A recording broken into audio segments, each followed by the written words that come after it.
Bethesda lists AMD Ryzen 2600X as a minimum CPU requirement for Starfield, but how really would it perform? My system has regular 2600, not even X, so let's see how does Starfield run. So for complete settings, I'm running Starfield on AMD Ryzen 2600 RX6650XT, 32GB of RAM, and Starfield is installed on a 480GB Kingston SSD. On all low settings, Starfield looks like complete garbage, but it runs reasonably well. However, this area is in New Atlantis, one of the laggiest areas in the entire game, so it's quite expected for frame rates to be pretty disappointing all things considered. However, because of how ridiculously bad this game looks at all lowest settings, it's a complete eyesore and should never be played like this. On medium settings, Starfield looks significantly better than on low, and somehow it even runs slightly better. Average and maximum frame rates are higher than on low settings. Minimum frame rate is just very slightly lower. 1% and 0.1% lows are higher on medium than on low. All that combined with the fact game looks so much better. This is truly the best settings option to run Starfield and with this system.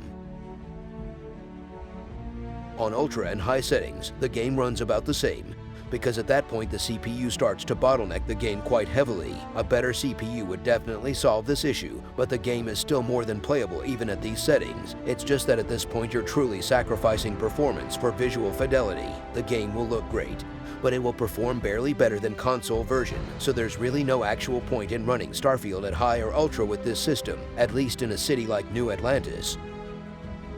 However, the situation changes drastically when you leave densely populated cities. On surfaces of most planets or in the open world, the performance is fantastic, even with such CPU bottleneck. On medium settings, game is almost perfectly smooth. Over 40-minute long game session at medium settings at 1080p, the game averaged almost 62 frames per second, with minimum frame rate around 30 and maximum around 165. 1% and 0.1% lows both locked at 3.5, but that doesn't reflect actual gameplay, as those values got locked from loading screens, as Starfield likes to hiccup for a second or two when loading new areas. During pure gameplay, the game runs very well and looks pretty decent. Because of CPU bottleneck, it can even run at high or ultra at 1920 by 1080 at around the same level of performance, only dropping frames in very intense firefights, which, at least in the early game, are very uncommon.